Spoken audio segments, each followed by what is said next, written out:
If you've watched even one of my videos, you'll have probably noticed that I reference Wikipedia in almost every single one. And if you were in high school, college, or remember what either was like in the last few years, you'll probably remember your teachers and professors telling you that Wikipedia is pretty much off limits for research because it's unreliable. Who would blame them, though? Wikipedia boasts it's a website that anyone can edit, which leaves a huge potential for anyone to go on and say that they're the king of Missouri, or misquote a famous person, or anything in between. But so many people consult Wikipedia every day, so much so that it's ranked as the 6th most popular website in the world. So is it really as unreliable as they say? As we're going to find out on this episode of Stuff You've Probably Wondered. Wikipedia was founded on January 15, 2001 by Jimmy Wales and Lawrence Sanger after their previous project, Nupedia, fell flat due to how slow articles were being produced. When the formula was changed to having a platform that anyone could edit and build upon, the number of articles reached 20,000 by the end of the first year.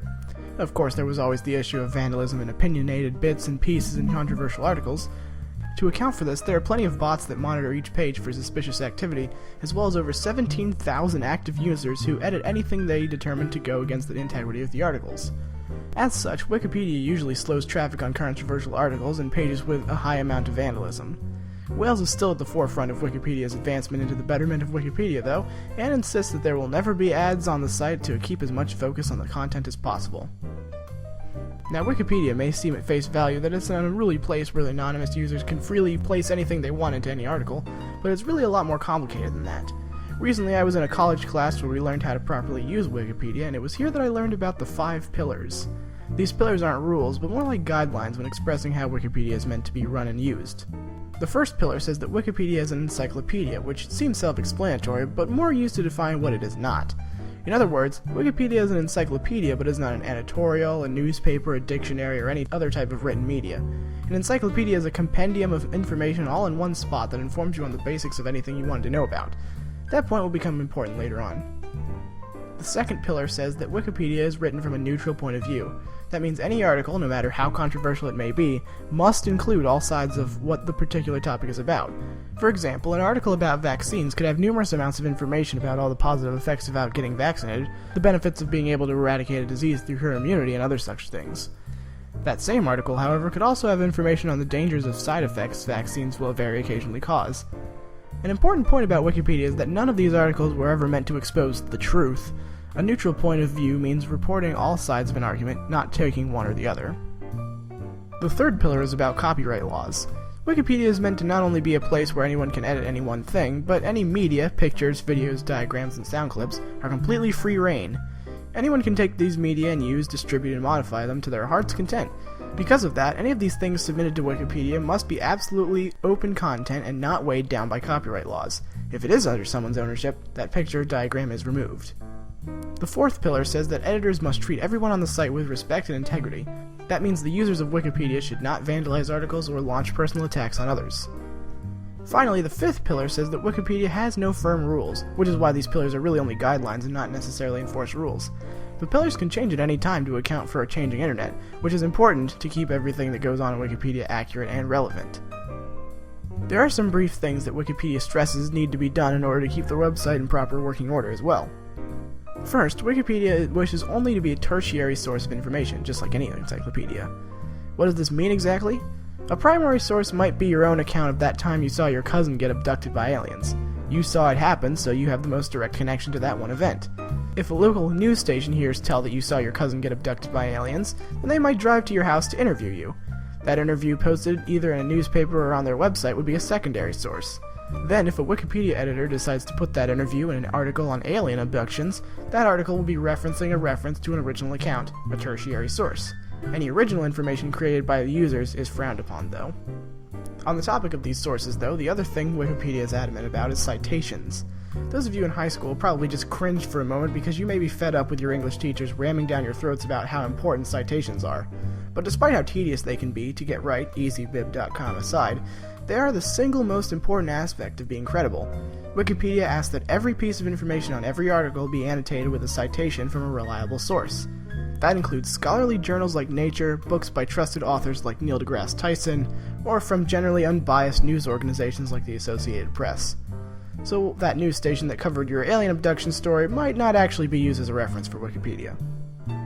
So now that we know a bit about Wikipedia and how it tries to account for the massive amounts of mindless traffic it receives, let's really delve into how reliable it is. To be honest though, Wikipedia's reliability depends on who you ask. My research for this particular topic led me all over the place, reading from plenty of different people, and each one having something different to say about the site. But I was looking for facts, and I found a good number of them that will help us along. For instance, in 2005, the journal Nature did a study where they compared Wikipedia to the presumed most credible source of information, the Encyclopedia Britannica. Using 42 different articles, each source was checked to make sure the facts were correct.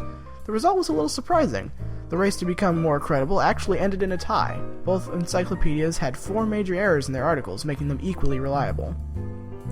Another interesting trade-off is with the subjects within Wikipedia. Traffic sources show that some people on the site search for scholarly subjects like World War II or atomic theory, while others search for pop culture subjects like Star Wars or indie pop bands. The problem is that many of the editors of Wikipedia are fans of these pop culture icons, and those articles will often be far longer than scholarly subjects. The trade-off occurs with the actual content, however. Scholarly subjects are often backed up by historians and teachers who know that stuff, while most of pop culture has a basis on rumor and not always fact. But if we want a really comprehensive view of if we should stay away from Wikipedia or not, we'll have to turn to a study done in 2010 by Sarah Haven-Marty and Christina Lopez of the University of California. They used very specific algorithms and programs to scour through, at the time, Wikipedia's 3 million articles to find some sort of definitive answer. These programs determined how reliable each page was by examining sources, spelling and grammar, and how many sentences were cited. After all that immense amount of calculation, Haven-Marty and Lopez determined that most articles on Wikipedia had correct information about 74% of the time. Featured articles were correct about 86% of the time, however, because they are deemed nearly perfect in their construction and information. So should you use Wikipedia as a reliable source? Well, despite all the mostly positive arguments I gave, the answer is still a little complicated. When Jimmy Wales was asked by Business Week in 2005 if people should cite Wikipedia as a reliable source, he responded with, "No. I don't think people should cite it," he said. People shouldn't be citing encyclopedias in the first place. Wikipedia and other encyclopedias should give good, solid background information to inform your studies for a deeper level. He makes a very good point. During my research, I found many scholars saying they were frustrated that Wikipedia doesn't go in depth and has a community of people who look down on changes made on controversial articles. The truth is that Wikipedia was not made for these things. The only reason it's so popular is because it's a mass of tons and tons of knowledge. Ever wonder why it's always at the top of the list of results when you search for something on Google? Because Google doesn't sort results by which is most correct, but by which are referenced the most across other sites on the internet. And because Wikipedia has so much information, there's hardly a place where it isn't referenced for one reason or another. That all being said, I personally believe Wikipedia is a valid website to use, but it needs to be used in the right way. Not in the way scholars or the general public think it might be used.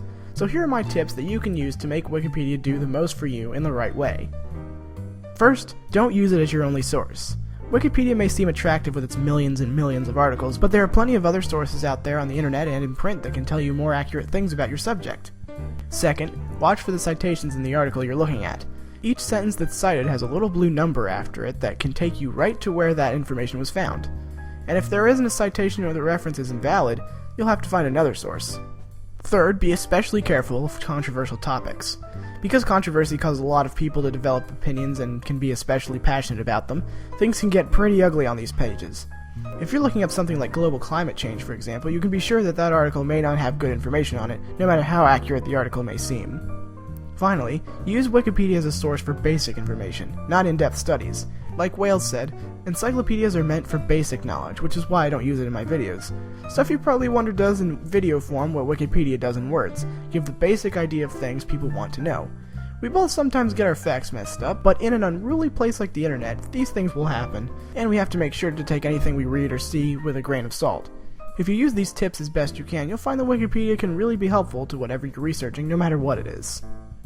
Thanks for watching, and as always, if you have a question you'd like me to answer, or have an original song you'd like me to put in the background of a future video, leave it in the comments or email me at stuffyou'veprobably.wondered@gmail.com. Also in the comments, tell me what you think of Wikipedia as a whole. Do you find it reliable? Do you think you use it in the right way? Either way, I'll see you next time on Stuff You've Probably Wondered.